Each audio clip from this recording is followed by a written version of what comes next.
abwaan Cismaan Cabdullaahi Guure oo dhawaan safar ku tagay magaalooyinka Hargeysa iyo Burco waxa ay guriga magaalada Hargeysa ay kaga nooshahay uu ugu tagay Shamsa Abuukar oo gududa carwo ku magac dheer ahna qofkii ugu horeeyay ee haweeney Soomaaliyeed ee heesta.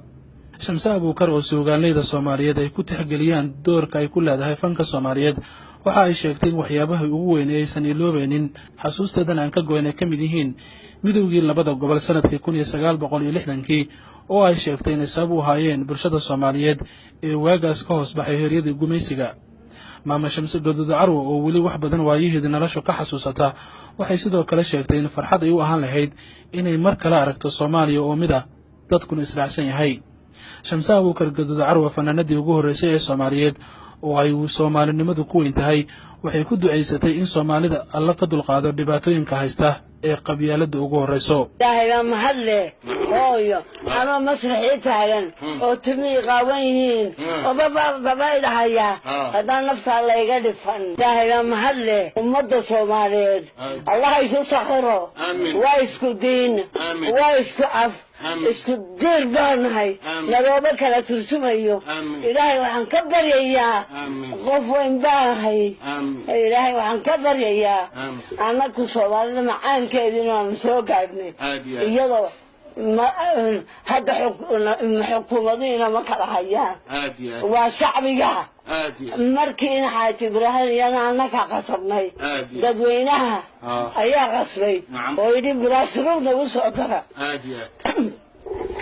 madaxdii xamar maba ogolayn in la isku daro. shacbigii xamar baa qasbay oo ilaa dalcad yimi oo yidhi walaalaha iyo nagu dara.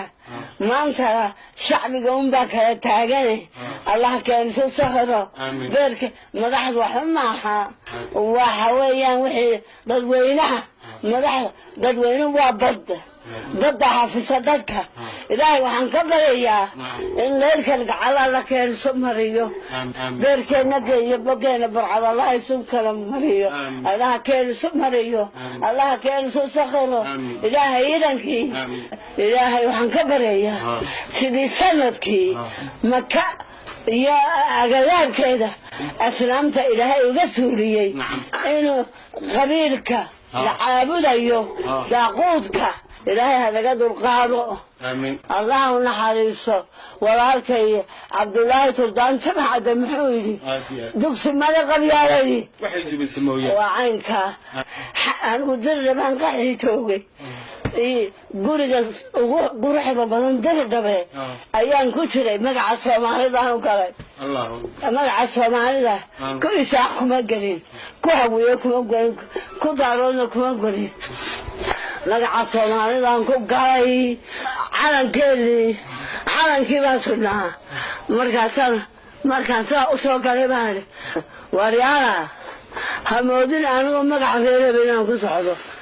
ilaahay awoodisay magaca Soomaaliyeed baan ku socdaa. calankaasi waa calankan gardaadiyey caawada haddaan goo guudka iyo waxa sugnaa calankan gardaadiyey awradna ma aan dhalin jidka ilaahay ima sarrifin. ummadda Soomaaliyeed baa awlaada oo ii walaala oo ii hooya oo ii aabba gawle ilaahay abuurayna wuu igu ogyahay halka isaga ayaa meelay joogaan ma madax ka kow Soomaalida igu sakhiray. abwaan Cismaan Cabdullaahi Guure waxa uu ka sheekeynayaa xaaladda uu ku soo arkay Shamsa Abuukar gududa carwo ka sokow inkastoo dareelahan ay wanaagsan tahay hase ahaatee ay u baahan tahay gacanta bulshada Soomaaliyeed iyo sidoo kale abwaan Cabdullaahi Xirsi Baarleex oo isna ku xanuunsanaya magaalada Hargeysa. anta waxaan la joognaa gabadhii ugu horeysay ee Soomaali ah ee fanka Soomaaliyeed soo gasha maantana hooyo ka cibaadeysanaysa ee sariirteeda ku fadhida waa gududa carwo ama Shamsa Abuukar loo yaqaan. waxaad maqli jirteen oo qof kasta oo wax garta oo fanka Soomaaliya yaqaan oo maqli jiray gugii la arkaba gududa carwo yaa gashaanti ka dhiga. maanta waa hooyo da'deedu ay aad u weynaatay daryeelkeedu waa fiican yahay laakiin kama maaranto garabka dadka damiir kale ee Soomaaliga ah kama maaranto. waxaan kaloo soo booqanay isaguna oo dhinacayga fadhiya abwaan Cabdullaahi Xirsi Baarleex oo asaga laftirkiisu xanuunsan oo beerka iyo wadnaha iyo intaba haddii alla kuu roon yahay ka xanuunsan sonkor iyo ay ugu darsantay dhiikar. marka cid kasta oo Soomaaliyu guduuda carwo iyo baarlexba ha ogaado. intaasaan kula talinaynaa qofkii wax garta ee damiirkiisu danqanayo. sidoo kale abwaan Cabdullaahi Xirsi Baarleex oo ka mid ah suugaaleyda Soomaaliyeed si gaar ah ugu caanbaxay dhaantooyinka ayaa uga mahad celiyay abwaan Guure booqashada uu ugu tagay iyo sida uu xaaladooda ula wadaagay. qofka walaalkii madnaq waa Ilaahay u mahadnaqaa la yiri abwaan Ismaan Guure oo meel fog uga yimid inuu cid kastoo ama abwaana ama taariikhda Soomaaliyeed iska taago وحنونكودا iyo arrimahooda ogaado aad baa ugu maadnaqaya akhriya adduunka baabaal Allah ka siiyo Ismaan Guurow.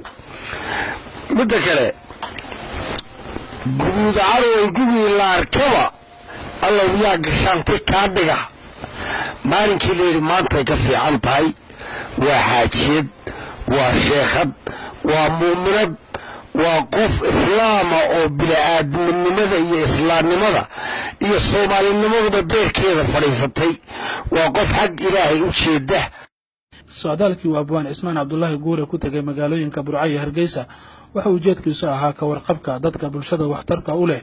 waxaana dadkii uu tagay kamid ahaa abwaan Maxamed Ibraahim Warsame Hadraawi oo isna sidaas oo kale xanuunsanaya. ka warqabka dadka bulshada magaca ku leh sida maamul guduuda carwo oo kale waa hawl u taala bulshada Soomaaliyeed dhamaanteed iyo dadka waxaysta maadaama waqtigooda iyo maskaxdooda ay ku bixiyeen horumarka bulshada. Burhaan Diini Faarax magaalada Muqdisho.